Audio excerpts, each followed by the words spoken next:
All right. Hi, everybody.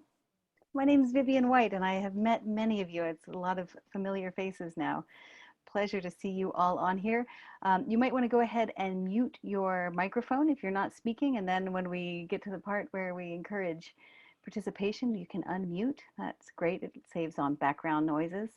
Um, I am so excited to be here talking with you guys about the online outreach for amateur astronomers. And we have a lot to cover tonight. So I know a lot of you are brand new to this. We've been getting some questions through the Night Sky Network. We appreciate that, and we will get to some of those. And a lot of you have been doing this for at least a couple of months, if not years. So we have a wide range of people who are on this call, and so I want to get started with some kind of basics here. I know this is really different for me and for many of you, very different than the outreach that we're used to. And I want to just say I'm so excited to have you here, and that, I think we can do this together. And I think there's actually a lot of good that comes from being able to do something virtually, and we'll talk about some of that. You get to reach a much wider audience, and it might not have the same in-person appeal, but there's ways to make it interactive, and we'll cover some of that too. So let's see. I've got a couple of my colleagues here. Brian Cruz is here from the ASP in San Francisco. Hi, Brian. And Dave Prosper is here as well, joining us from Northern New York. And I'll introduce some of our other guests and as we get there. Tonight, we're going to talk a little bit about netiquette. If you are a member of the Night Sky Network, the place where you probably found this is on a page, one of our outreach pages. It has an entire topic of sharing your telescope and online outreach. So we'll put that in the, can you add that to the chat, Dave, just so that everybody is on the same page? If you're not a member of the Night Sky Network, this will be public in a day or two. Right now it's so that we don't get a bunch of Zoom bombers. It is a private link. But as soon as this is recorded, we will make it public. So there are a lot of different resources on that page, and we'll add any resources that come up in our discussions today to that page as well. Tonight, we're going to cover netiquette, which is etiquette for the net when you're presenting. We are so excited to have Amy Oliver here and some of her friends. She has been doing online star parties and has a lot of good information to share. Hi, Amy. Also some tips on making your presentations a little more interactive, which is fun, especially if you're doing, say, a classroom presentation or a small group presentation. We'll use some of those techniques tonight. And then resources, some just access to citizen science to do online. A lot of people are doing that as we are quarantined. And a lot of people are having a really good time doing that in groups. So groups virtually. And we'll point you to all these resources and where to find them. So that's kind of the overview of what we're going to do tonight. Please, let's see, I have some information on the next slide. Let's see. Just to kind of get us through. Yeah, I'm going to introduce you. We're using Zoom tonight, and there are a few buttons that you might want to check out along the bottom. So if you haven't yet found chat, this is where to find it. Yeah, it looks like most of you have. Yay. All right. Brian and Dave, let me know if I'm missing anything from the group chat because it's hard keeping up. Please feel free to include your questions throughout. We'll get started so you have a little bit of an idea of what we're covering, but add questions to the group chat and we'll try and keep up with those. And hey, yeah, try stuff out. Tonight is the night to try out all the buttons. Push the buttons. This is a really good time. You're not going to break it. You can play around if this is your first time on a Zoom call. Welcome. They're not as scary as we might think. And if you've been doing this for a long time, I hope I can maybe point you to a new way to use some of the things later on tonight. So you can go and see who's in here with the participants. Chat, there are quite a few things along the bottom. Anybody want to try the reactions? I saw Amy try it. Anybody have that? Let's see. Yay, Skip got it. Hi, Skip. Bill, wonderful. Okay, great. So some of you are finding some of the things. Push the buttons. I encourage you to play around a little bit. Let's see. Things will definitely go wrong. They already went wrong. Before you guys even got here, they went terribly wrong, and we're still coming back from that, which is why you don't see my full screen. You get to see what's coming up next too. This is just a It was preview. only mildly wrong. It wasn't terrible. Mildly wrong. Exactly. Yeah, exactly. That's okay. Don't worry. Things on the internet go wrong all the time. And we're just going to go with it. So not to worry. When you're doing presentations as well, understand that very often things can and do go wrong. So it's not going to be the end of the world if it doesn't turn out exactly the way you want it. I want you to encourage you to have a little bit of growth mindset with this and enjoy the learning process as you go. Okay, let's see. We are here, yes, to learn from each other. So I'm going to try one thing out, which is what we were going to do before we started. But we're going to do it now. I just move things around. Up at the top of your screen, you might see under View Options, many different ways to view each other. You're welcome to play around with that, whether you want it, the person who's talking or to see everybody all at once. You can play with all that. But also up there is a button called Annotate. If you guys want to click on that, it'll give you a little, one more little bar. All right. Hey, somebody found the heart. Hi, that's wonderful. So there are stamps there, you can put text up, you can draw, you can put arrows, and we're going to test this out. Let's see if I can do this here. I want to know from you, wait, before you go, 1 second, we're going to annotate, there we are. Let's see, I'm going to clear it all. How do you guys feel about virtual learning? Yeah, you can go ahead and grab the stamp button and you can use whatever you want. All sorts of different feelings about virtual learning, right? This is kind of new for a lot of us. And so it can be scary or boring or exciting.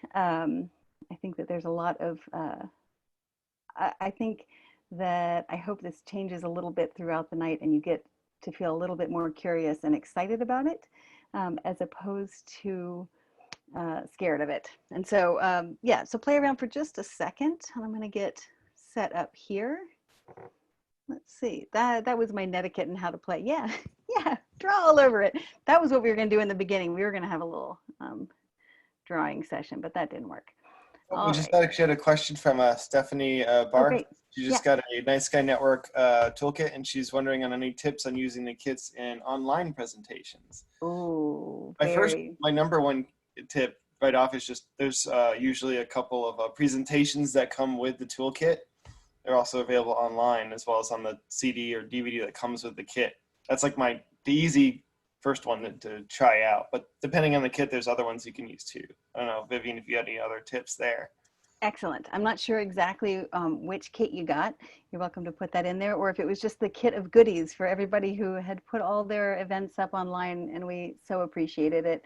A lot of those, many of you in the Night Sky Network might have gotten a goodies kit with just lots of swag and things from NASA that you can hand out either when we begin seeing each other in person again, or you can mail them as prizes for different things. It's not too expensive to put the flat stuff in the mail. So let's see. Okay, I'm going to ask you for just a minute to stop with the annotating. We can turn you off if we have to, but I think we can all agree to just stop for a second. Well, you can do it again, I promise. Okay, I'm gonna. Okay, well done, you guys. Thank you. Oh, the Shadows and Silhouettes kit. Oh, okay. Yeah. Oh, absolutely. Yeah, we can talk about some of that things, some of those. That would be really fun to do online. I'll have to think about that. Let me think about some of those activities in there and get back to you. Or if anybody online has the Shadows and Silhouettes kit and wants to talk about how they might think of using it online, now is a great time. If I do a Okay, transit demo in front of a webcam, that would actually work pretty absolutely. well. Mm-hmm. Yeah, good point. Just trick us into positioning right. Yeah. Yeah, let's Awesome. get started because we can get back and forth on that too. That's great. Great. Yeah, well, let's take some time after we hear from Amy and the online star parties to think about how we can do some of these, what we think of as hands-on activities virtually as well. All right. So I'd like to introduce Amy Oliver, who I think is amazing. If you didn't get to see her nationwide live stream star party, um, it was not at the observatory.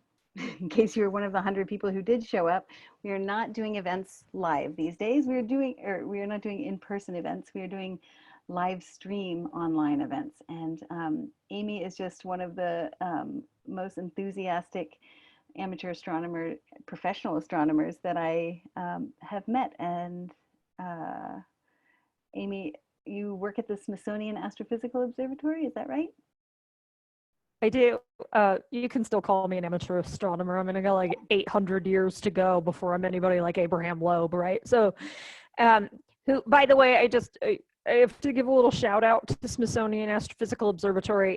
Abraham Loeb was just appointed to the President's Council on Science and Technology. So that was pretty big news for us, that one of our scientists has been given a pretty significant honor and the capability to impact science and policy. So that'll be good. Great for science and for astronomy. But you can hear me, right? We can. It sounds Vivian, great. I got scared. No, we got you all. Okay. Yeah. You want to share So your I do slides? work at Smithsonian. Sorry. Yeah. I would love to do that. So while I'm sort of figuring that out on my side, so the Smithsonian Astrophysical Observatory, for those of you who don't know, the Smithsonian has 19 museums, 3 cultural institutions, and 9 research institutions. And so Smithsonian Astrophysical Observatory is one of the 9. There's some other people who do really cool stuff in like marine biology and all sorts of cool stuff. So let's see if the same thing that happened to you is going to happen to me. Hang on just a second. We're going to try to avoid disaster here. So, all right, this is weird. Okay. While you're going for that, Amy, it is a note I that got a lot it. of, oh, great. Quite a few people said that Go ahead, keep those going. annotation notes don't work on a Chromebook or on mobile, and that is true. That is a very good point. So that's something to note if you have a lot of people who are joining you via mobile phones or on a Chromebook. That's a little tricky. Oh, it's working for some of them, on some people on mobile, but not everybody. Just a thought there. So if you That's need weird it, and interesting. that might not be. We're actually going to talk about some of that weird stuff too. How everything can get a little weird. You guys, my cat is like being really freakishly strange right now. Okay, he just like came in here and plopped down behind me and is like grabbing my chair. Like, okay, so all your Zoom stuff. So Brian's probably sitting over there giving me the stink eye because this is a picture of him.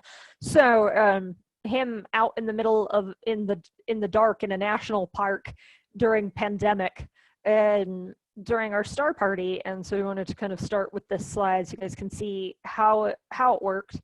Our star party, actually, if everybody has the thumbs up, who has done a virtual star party already?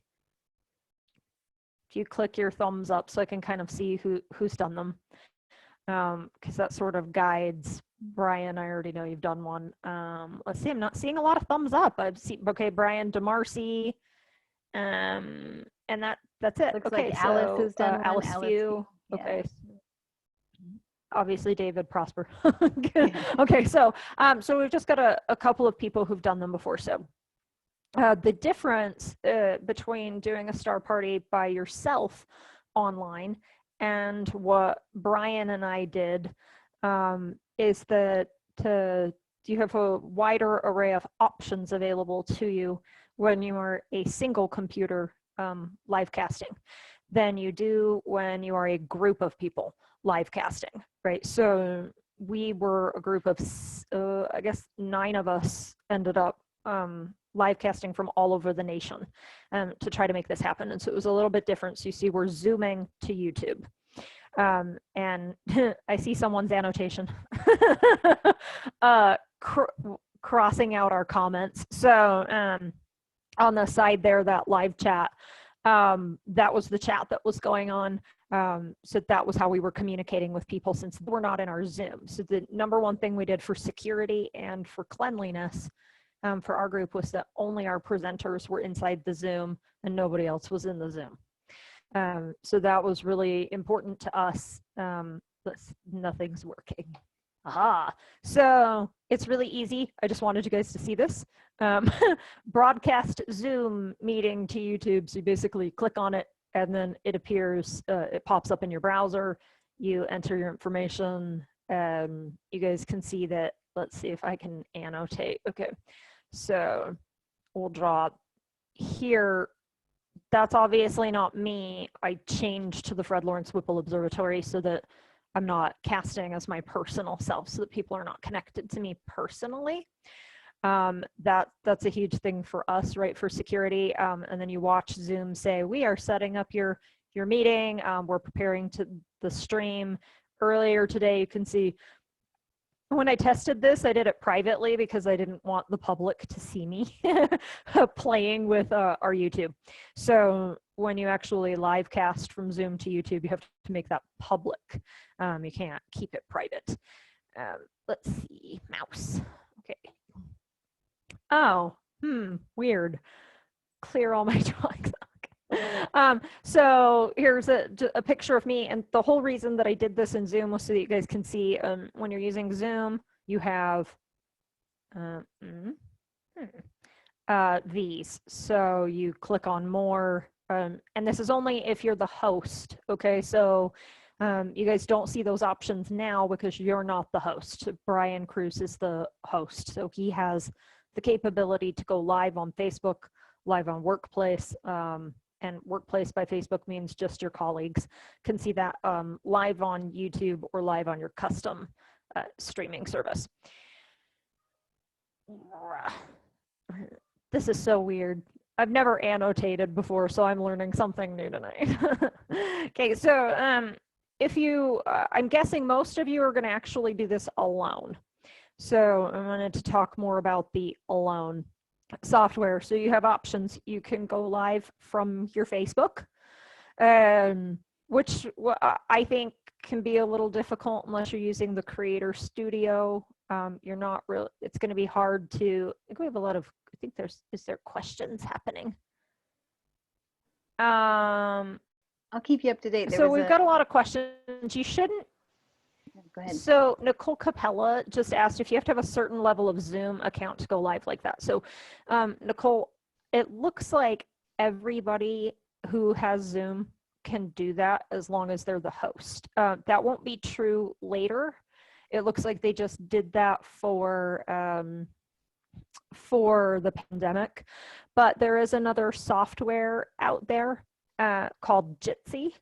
It's a JITSI. And it's a free open source, kind of like Zoom. It's a little buggy right now because it's relatively new, but you can do most of the same things you do in Zoom with Jitsi. And you can definitely live stream to your YouTube or your Facebook through that as well. So if you do lose that capability, just know that you can then use Jitsi to do the same thing. And that's a... You know, forgive me, I actually got in trouble this morning at the Smithsonian because I was like, I would rather use Jitsi than Zoom. That's a no. For security reasons. We can't do that, but that is something that you can do, right? So you can play with that software and see if you're able to use that resource. The other one that you can use, so what you guys actually see on your screen now is, so Kayla, sorry, before I keep going and point at what you guys are looking at on the screen. Kayla McNeil, so you asked, will we be able to see the video after you go live? Can you clarify what you're asking? Just in the, you can go ahead in the chat and clarify what you're asking about, like if we're going to go live now, because we can. I totally fully intend to do that. It's going to be weird and it's going to be awesome. You guys are going to love it. So what you guys are looking at on the screen is a free software called OBS. And so you're looking at me overlaid on Stellarium.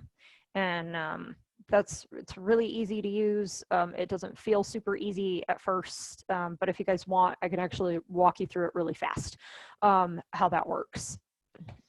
Nothing is... so this is basically just what it looks like. Like I said, it looks more complicated than it is. This is taking OBS live to YouTube, and where you copy this thing right here. Will you tell us what OBS is for those of us who don't know? So OBS is a free software that you download. It's called OBS Studio. So it's just, yeah, there we go. See, Michael Tucker wrote it in there, OBS. Oh, and David has put it on their Open Broadcaster software. So it's the OBS project. And so it's a live casting software where you can layer video over, you can layer sound over. We actually use it at Smithsonian Astrophysical Observatory to do our What's in the Sky program every week that's online. So I open up Stellarium and I screencast. So I'm actually recording everything I'm doing on the screen, and I just talk to it as I do it, so that people get the full program. It's only like a minute and a half, but it's a really easy way to record your screen or to go live, or even to record yourself. And because you can use your webcam. I've not had a lot of success using OBS to Zoom. I know a lot of other people have had success with that, but that's not my area of expertise, unfortunately. But I have done OBS to YouTube, and I did very successfully OBS to Facebook today. I tried it for the first time so I could talk to you guys about it. So here you see that stream key. You have to have that to go to YouTube or Facebook from OBS software. So you have to keep that in mind. If you start streaming and you're not connected to anything, it won't go anywhere. There was a question about if the client watching an OBS stream needs any software, or is that just gonna... No, so no, because right, OBS is not what they're using to watch, right? So you are live casting from OBS to somewhere else. And you can, so if you think about it, okay, so if you were just gonna go live, like talking right now without any slides or anything, you could just go live on Facebook. I do it all the time when I do science experiments. I just get on Facebook Live and then videotape myself, or, you know, go live doing the science experiment. You can do that on YouTube as well, but if you need to share what's on your computer, you're much better off using OBS or Zoom and then live casting to the cloud. So live casting to your social media, because you have a little more control. So Brian's going to actually talk about, Brian Cummins is going to talk about connecting your telescope to your computer. And at Nationwide Livestream Star Party, what we did was, so Brian connected to his computer and then he Zoom cast, so he shared his screen. And that's what OBS would be for as well. So if you're not using Zoom, you can use OBS to do the same thing. So Zoom is really important if you need other people. Yeah. Oh, good point. Yeah, I was just going to clarify a little bit of this too, because it's new to me, so I'm learning as I go.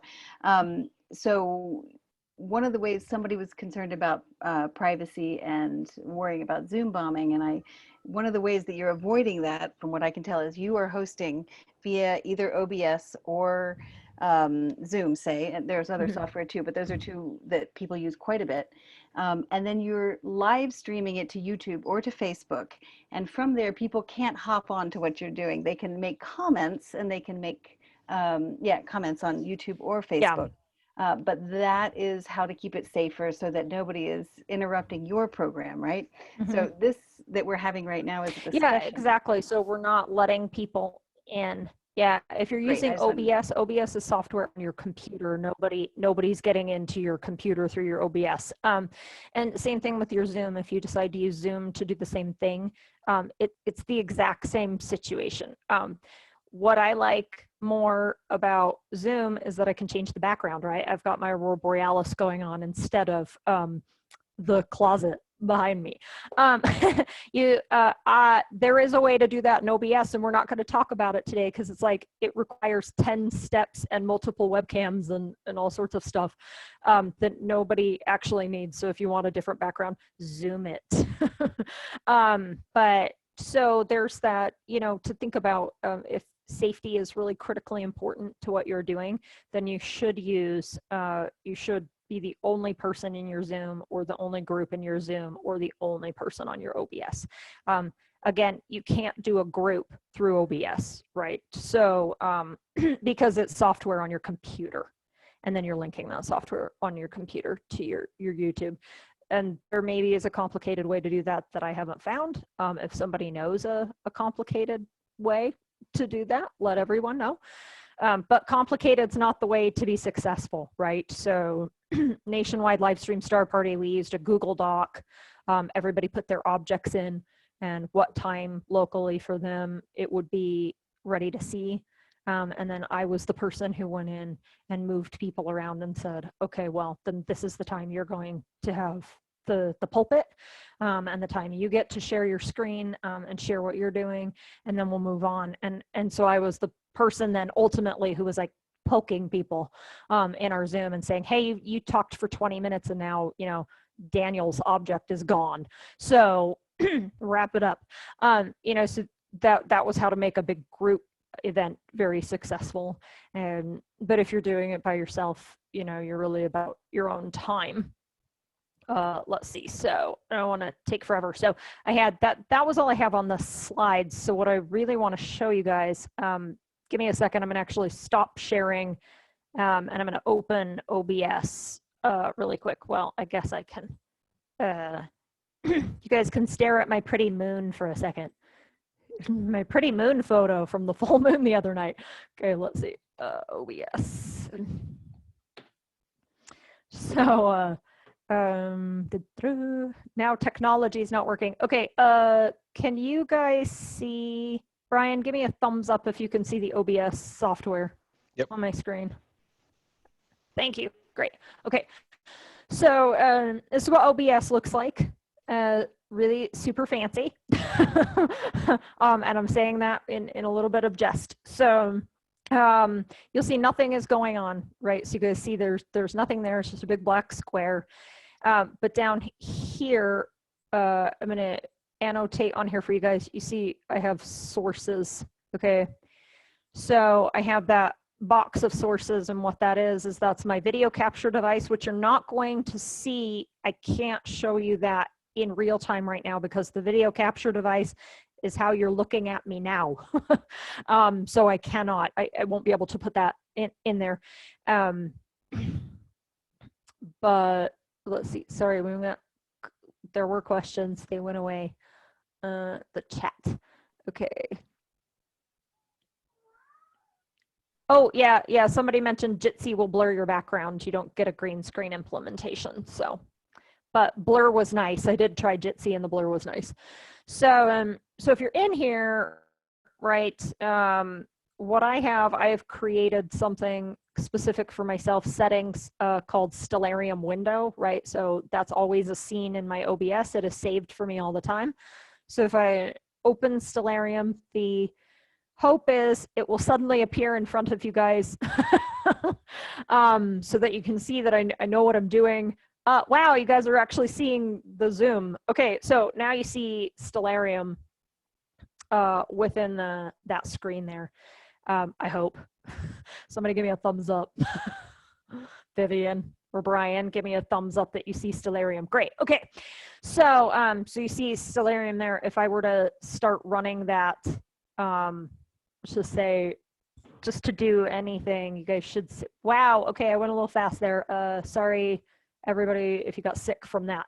Okay, so this is what people would be seeing. So whatever you are doing on your OBS screen is what is happening for the people who are seeing. So normally, let's see, my face would have been right here. Okay, so that's where my webcam would be if I could do that right now.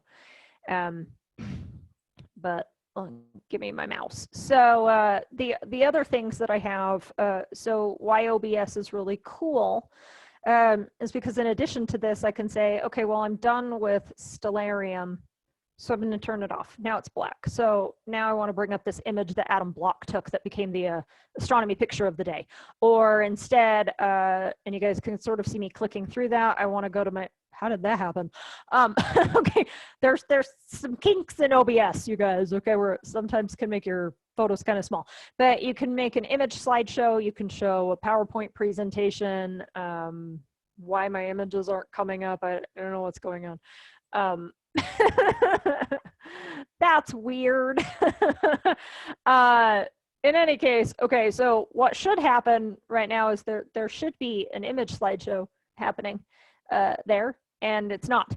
And so that's why you sort of have to play with things a little bit and get really comfortable with it. But if we were running this, I'm going to actually show you guys this in real time because I feel like it's really important. So over here, let's see if I can be smart. Okay, so you have these controls over in the bottom right. And if I go into settings, hopefully they'll pop up in front of your faces. Clear all the drawings. Stream. So I already have Facebook Live set up. But that doesn't matter. That key is going to change. Okay, so we're going to actually open these 800 windows. Oh, you get to all see my email, my 982 unread emails. Don't tell my work. They're probably watching. I am ignoring your emails. So you see your normal Facebook, right? But to do a good Facebook Live, you actually would go to your creator, and now it's not gonna go there because it's mean to me. Okay, let's see. Okay, so you can go to facebook.com/live/create, and if my internet will work, you'll get to see this. Okay.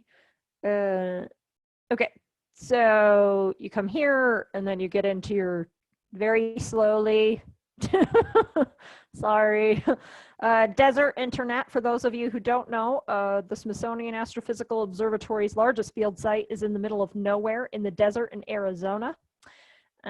So you're seeing how the internet works in the desert. Okay, so I'm going to use a stream key. You guys can see on the screen here, stream keys right there. So I'm going to copy it. I'm going to just make this small so you guys can keep seeing that. Okay. And then I'm going to come over here. And so I've put that in now, hit apply. And so I want you guys to pay really close attention over here. So see, it says waiting for live video. Oh dear. I don't want to go live to my personal Facebook page. Let's go live somewhere that no one can see that right now. I will not share you guys live. So we're going to wait for that for just 2 seconds. Sorry. Also not live to my work page. That would be weird. Okay. So the Utah Astronomy and Science page people will be more forgiving. So we'll do that. Okay. So we're gonna redo that just a little bit. So I've got to take that stream key again. That's the server URL. Don't do that. Okay. All right. So now I'm gonna go back into the settings and fix that. Sorry, everybody. So show, get rid of it. Put the new one in. Okay. So you see that box that says waiting for live video. So the second I start streaming, I'm saying, yep, I'm going to go ahead and do that. I'm going to start that stream, and then we're going to wait. You don't want to start. You'll see it now says connecting live video because that key connects OBS to Facebook. And then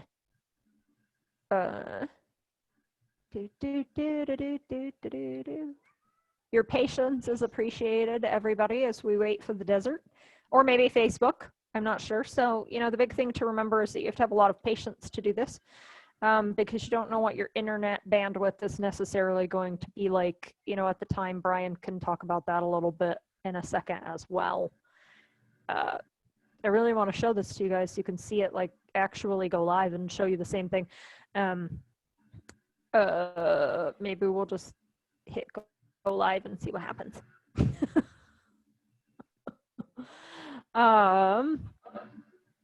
In any case, well, if it were going to work now, you would see that video down there in the corner. It would go live, and then your Facebook page or your YouTube, if you were doing this in YouTube, would then see the live video and everything that you do. So if we were doing an actual lesson in here and you guys were watching the, now you're watching it in OBS, so everything that I'm doing in Stellarium on the right-hand side of my screen appears in the OBS on the left, which you guys are watching, and then would be appearing on the Facebook Live as well. So, so it's really that simple to do that, and then anything that I do in there would then appear. So when I change to these pictures or the slideshows, that would all appear to anybody watching on your Facebook Live. So it's a little bit, call it a Facebook Live upgrade or call it a YouTube Live upgrade. So that's really what it is. So we're gonna just stop recording, stop the stream, let Facebook take a break here. It's having a rough day. I would say you guys too, can I see know all my the work I'm computer working on. doesn't handle it very well if I have other things open. I try and close everything else out. In fact, that was what happened when about 5 minutes before this started. If you don't have a really powerful computer, Yeah. it's good to close out all of your other open windows and tabs and things like that, all of the other applications you're working on. Yeah. One thing I've found when doing like the streaming of any sort, I have a little background app that backs up my computer automatically to the cloud. It's very good to hit pause on that app. It also happen if you're at home watching something streaming and you're like, how come it looks so bad? There's a shot you might have your computer backing up to either like a Google Drive or whatever too, if you're syncing to something like that, or iCloud or whatever. That's one of the little services that sucks up your bandwidth. Yeah. Or a kid gaming on Fortnite or something. So, so we have a question from Janet Rush. Why would you use OBS for a slideshow if you can just do that through Zoom? So, Janet, you can do it either way. Honestly, you can. And the reason that you might use OBS is if you have a little more robust presentation to do. So how I was clicking through and clicking back and forth between different things. In OBS, you can also pull up browsers without having to click around. So if you noticed, I had that section called sources. Everything was already saved there and it was already open. So in Zoom, you have to do a little more dragging, clicking around. You probably noticed I've been doing that, right? So as we've been talking, I was dragging Google windows to where I wanted them to be. And you don't have to do that in OBS. It just happens. It just appears in the window for you. So it's a little cleaner experience. This is great. Thanks, Roy. I know SpaceX is definitely working on my mid-desert internet speed with their satellites that ruin my view of the North sky. This is really good, Amy. Thank you so much. It's really a lot of good information. Do you guys have questions you want to talk with Amy about? I know Brian Cummins is going to join us and talk about hooking up your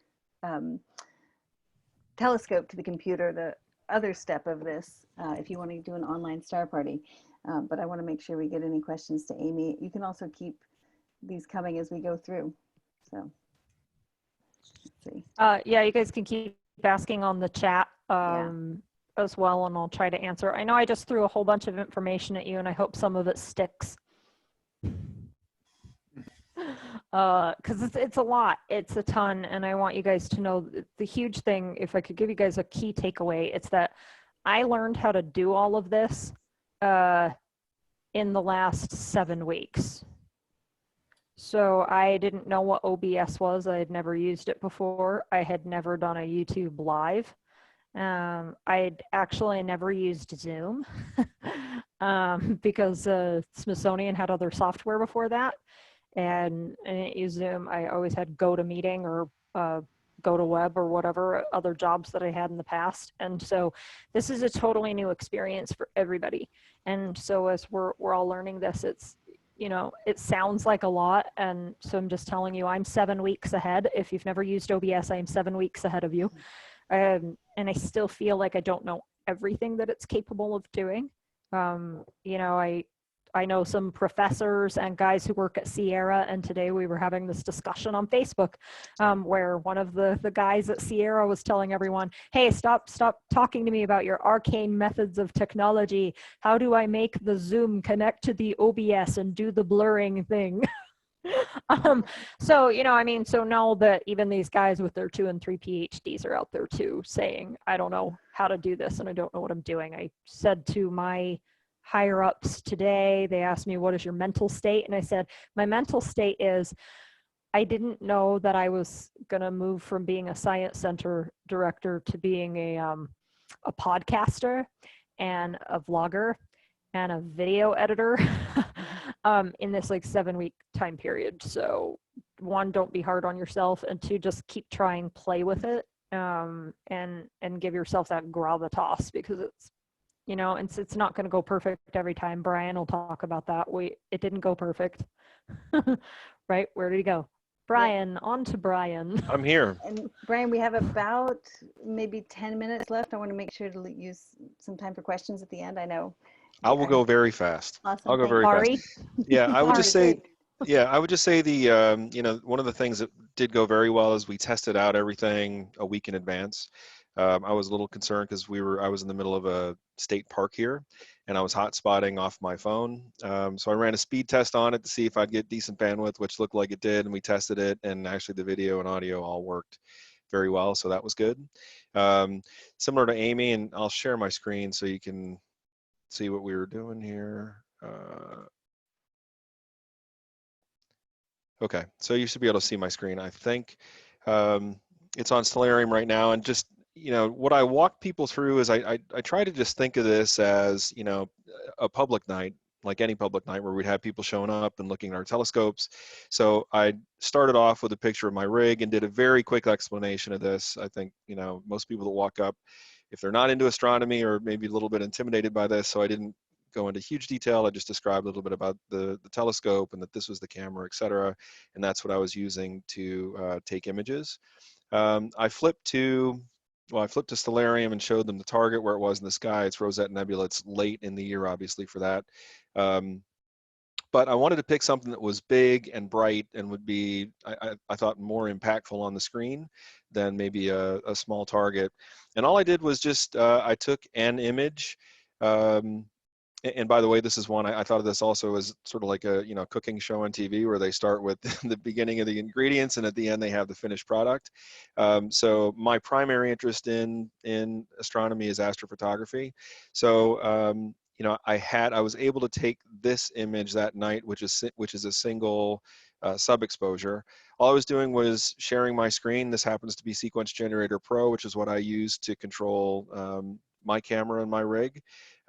There's any number of tools you can use. Whatever tools you use, it could be, you know, Backyard EOS or I guess APT or Nina or you name it. Whatever you're using to control your camera, you can show what those sub exposures look like. The one thing you could also consider is, you know, if you've imaged something in the past and you've got a sub exposure, look, if you're in a situation like we were, where we were bouncing around the country, you know, clouds were looking a little iffy that night. I actually had an image like this ready to go just in case. So maybe fake a little bit, but say, look, here's what a single sub exposure looks like.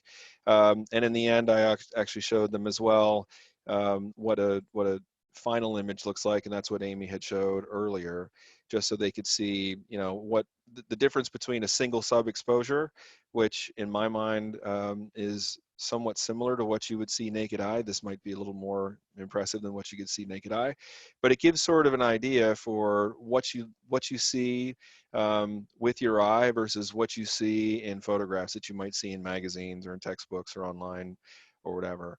But you know, talked a little bit about the target, a little bit, about it being an emission nebula and et cetera. Amy handled some questions there. Believe it or not, there seemed to be, I think the thing that people were most interested in Amy in was, got the most comments anyway, was my little tent for my laptop. For whatever reason, people thought that was pretty cool. But yeah, it was relatively easy. It worked great. All I did was the screen share in Zoom and bounced around between Stellarium and Sequence Generator Pro and to PixInsight, where I had a final version of it. So I could say, here's where these images start, and put them in the oven after a while, and you get this beautiful image at the end. And so yeah, I thought it went well. The technology worked great. I was stunned that the hotspot worked well in the middle of a park. But yeah, it was a good event. Amy did a good job putting it on. It was great. So that was quick. That was really quick. I'm so impressed. Thank you. Sure. I'm sure nobody has any questions. You got all of that, right? That was Brian's showing fabulous. me up. What's that? No, you guys, you were both wonderful. Well, you asked for the Um, Cliffs Notes, Vivian, so I'm giving that you was Cliffs Notes. totally fantastic. So, Thanks. if you need, if you have questions for Brian or for Amy, this is a good time to ask them. Right. You get that little tent for your laptop. Apparently, the tent is the thing. See, I know it seems to be popular. I actually found that on Amazon, and it's actually it's a great, if you're doing astrophotography or any kind of time where you have a laptop out in the field. It's great, A, to keep dew and ice from forming on your laptop, but B, the other thing it does a great job of is knocking down light for people who happen to be around you, right? So that's and you can zip it closed, and yeah, it wasn't terribly expensive. I don't know, $70 or something like that, but folds up very small. It's great. Is it Fabulous. referred to as a tent? Laptop tent? Good question. I think yeah. I don't Maybe remember. the I've last had it time. for a year or so, but I think it's yeah, actually called Light Dome or Oh, Lap Laptop Dome. Dome. Lap Dome. Someone in our club had one. yeah, somebody here has one. If you Mhm. guys, whoever that is, if you remember what it is, type it into the chat. That's fabulous. Yeah, Um, people love those things. I don't know. It is very handy for being out in the field. I mean, it definitely keeps dew off. It keeps ice off, and for keeping other people not mad at me for having light spewing onto their rigs. It's a nice little device to have. right.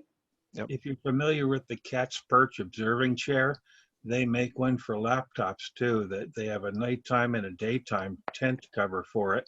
It's got a nice place for a mouse, and at night when it's cloudy, and you can put a laptop in there and show movies to your friends around the camp. That's cool. Nice. Excellent. It looks like somebody's got a link to it there in the Great. chat for on Amazon Good too. So. wonders. Fabulous. I actually have a very easy, very basic live streaming thing that I've done. If you just kind of just have a phone lying around and you manage to have one of those little laptop or the little phone mounts for your telescope eyepiece. I just a few times just randomly I've streamed onto Instagram Live. It'll work for Facebook Live too. Whatever's on your phone. YouTube will cool. even do it, I think. And you can just pop it on, take a little tour around the moon for a few minutes or whatever and chat with folks. You'll see the comments pop up on your phone. So you can also do it with people right around you too, since it's also displaying on your phone the moon. You can kind of do virtual and Oh, yeah, that's cool too. IRL. Yeah. Basically, it works best for the moon, but and it did a little bit with Jupiter, and it wasn't so great, but you could see the moons. But yeah, that's a simple one just to start. Dip your toes in. Yeah, cool. Yeah, Chip was asking, since not everyone has Facebook, is there one streaming service you consider easiest for most people to access? And I agree with you, Chip. I think most people can get YouTube. I think that's pretty much, it's just online. So anyone can access that as long as it's a public live event. Yeah, so that's one way to do it. What else? Bill is asking about the Revolution Imager, Images Plus, and Backyard EOS. Do you have a preferred solution? So I have not used the Revolution Imager, nor have I seen one. I would say whatever software it interacts with. I know Images Plus. I could certainly use Backyard EOS because I've used that previously when I imaged primarily with DSLR. I would use Backyard EOS. to me, that would work exactly like Sequence Generator Pro did. Is you could take a sub exposure, you know, with your Canon or you know, Nikon, for whatever backyard you happen to be using, whatever software you're using to control the camera, and it's bringing it into your laptop. It's just, you know, as simple as just, you know, sharing your screen and moving to display what you see on the screen, right? So that any of those, whatever software you're using to control, to connect to the camera, if it's a Revolution Imager or it's, you know, a Zeta, whatever, any CCD, CMOS, whatever kind of camera it is, DSLR, whatever software you're bringing it into, just share that particular screen with a sub exposure. And like I say, you know, if you're worried about clouds or things not working right, it's probably a good idea just to have something in your back pocket so that you've got some images you can show, you know, so that people don't sort of get rained out, you know, if you can avoid it anyway. Yeah, Brian's saying that we actually had, so we had clouds go into Indiana, and so our presenter in Indiana had a backup plan. We actually had a telescope breakdown in Arizona, so we had a backup plan there. And then we actually barely missed. Do you remember, Brian? We missed the comet. Just barely, yeah. By just a hair. And so they had just imaged it minutes before. And so they pulled up the images and showed everyone, and they kind of talked about where it was moving and how it became out of their field of view. So that was, I think all of that is really important. And two, I see people talking more about the Zoom and YouTube thing on there. And I kind of want to say, so in my job, I also sort of function as like a museum director, right? We're a science center. And the best practice that is developing out of this situation is YouTube. So putting it available on YouTube is the best practice, because it can be hard for people in rural areas to access Zoom stably. And so then of course, then they miss it if they're not on a live Zoom. So you always want to make sure you're casting that to YouTube so that those people in those rural areas, like we are, you know, we're a rural community. Our county is like, I was laughing at these guys the other day and said the county I live in is like 1/3 the size of the state of Arizona. There's like 58,000 people in it. You know, because I live in Santa Cruz County, which connects to Cochise and Yuma counties, and so we're all one kind of big thing. But there's not that many people, and it's very rural, and Zoom is not always the answer. You guys probably seen me go a little blurry or choppy a few times, and that is not a bandwidth thing. It's legitimately just where we are. It's the kind of internet that we can access. We don't have your high speed wired internet out here. That's not a thing. So well, that, and people don't have to watch it live.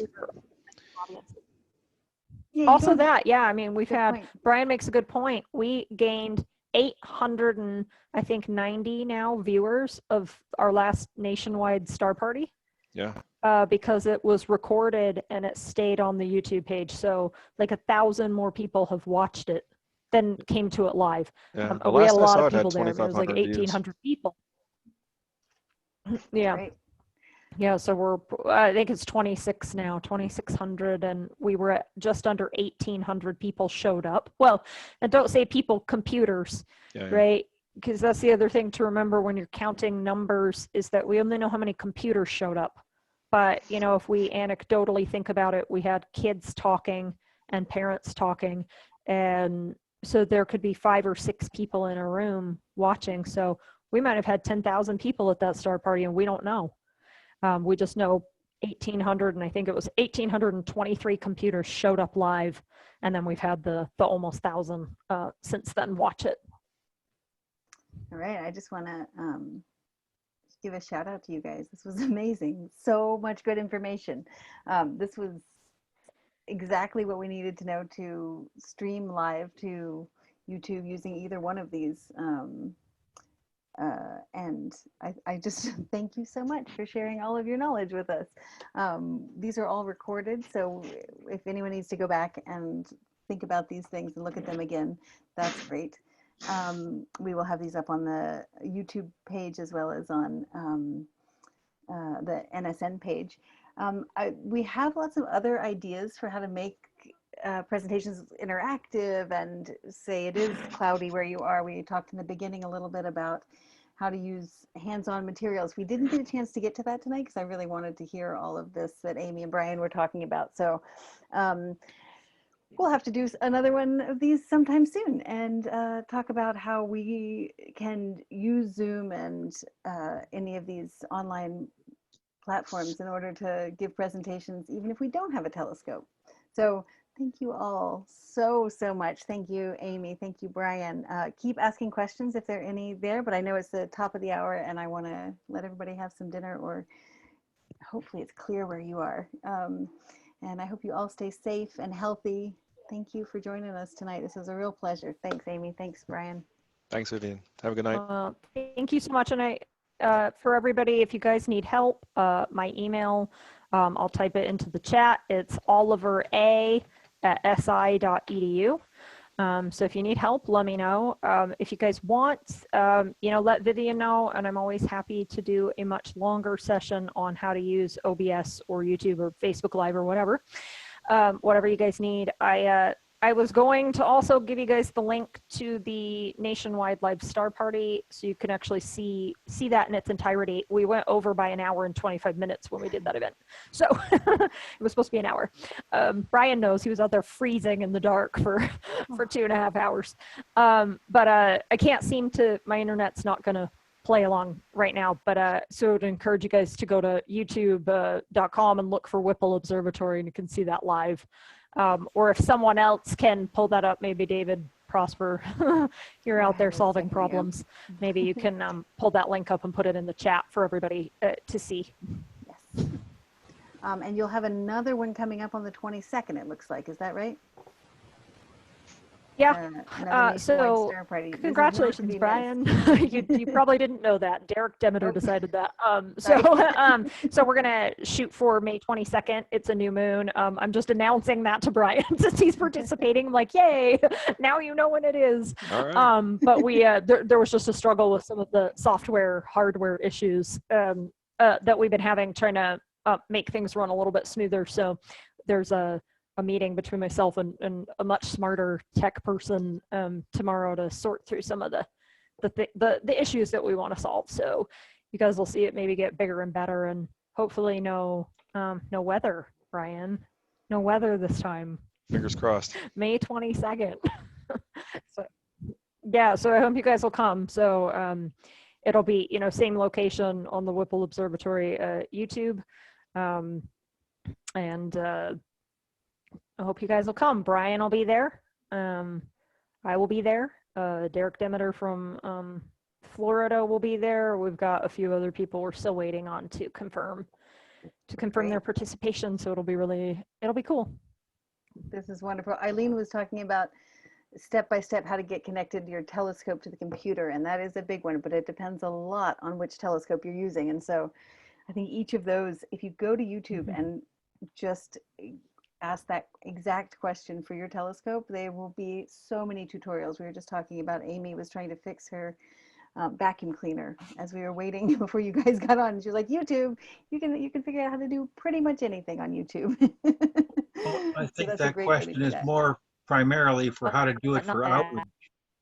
For outreach, absolutely. Good and I question. don't think we have that on YouTube. That's kind of for what this group is. Yep. Good point. Yeah, let's think still about trying to John, figure good out point. how. Maybe we need to make that. Sorry, Amy, I stepped on. Brian.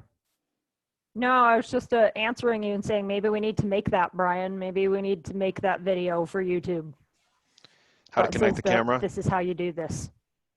Yeah, how to connect the camera and then connect to the streaming software. Yeah, and how you pass from one person to the other. Are you sharing host presenter passing back and forth to the guy who's at the telescope and then to the person who's doing the slides, or what? Yeah, so that is exactly how we did that, John. And thanks for asking that question. So in our Zoom, I would hand over full reins of host capability to the person who was talking at the time. And then when they were done, I would collect them from them, because the primary host can do that. You can reclaim your rights. and then I would pass them to the next person. So after I introduced them, then I would pass the next person the reins as soon as they were ready for them. And that really helped us out a lot too, making sure that we were communicating behind the scenes and letting people know their turn was coming up, so that they really had that opportunity to function in a good way, right? And then only to have to worry about having that capability when they were in charge. Yeah, That's what that's I great. would do for WebEx for our club meetings, but that means you have to have either, LTE, 4G, 3G, or internet at your outreach site, right? Yeah, and that's why I was saying it's probably worth testing, before you go out. I mean, I went out to the same spot where I was going to do it for a week in advance just to make sure that the hotspot would work, because there's not Wi-Fi in the park. I was just using my phone.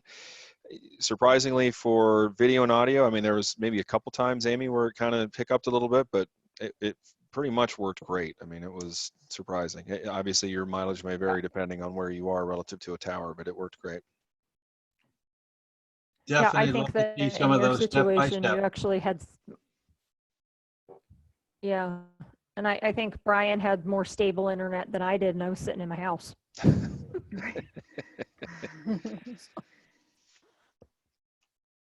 That's great. There are also there are actually quite a few more suggestions that were added by some folks at Central Coast Astronomical Society, Aurora Lipper, who has done this quite a few times. She kind of made up a how-to, and that's on that Night Sky Network outreach page. Let me see if I can get the link to that. Actually, Dave, would you mind grabbing that link? This video, along with all of those resources, will be posted there. So. Oh, there's also the solar system ambassadors. Amy is a solar system ambassador as well, and they have come up with quite a few really nice presentation So is Brian. tips. Sorry, I just want to say that. So is Brian. Oh, and Brian too. I didn't know that. Some solar system ambassadors here. Anybody else on the call also a solar system ambassador? George's, Marcus. Well, yeah, okay. We have a house full of solar system ambassadors. That's great. And so they have also been giving some talks on how to do online outreach. So I'll put links to those on the same page so you can access all of that. There you go, the resource page again. Thanks, Dave. Night Sky Network. Yeah, you'll see it right there. And it'll be available to the public. What day is it? Tuesday. What month is it? It'll be available to the public this week. We'll leave it there. Thank you, everybody, so much. It was a real pleasure seeing all your faces out there. Have a wonderful night. Go have some tea. I'm going to go have some dinner. Take care. Thanks. Thank you. Thank you so much. Thank you very much. Thanks, everybody.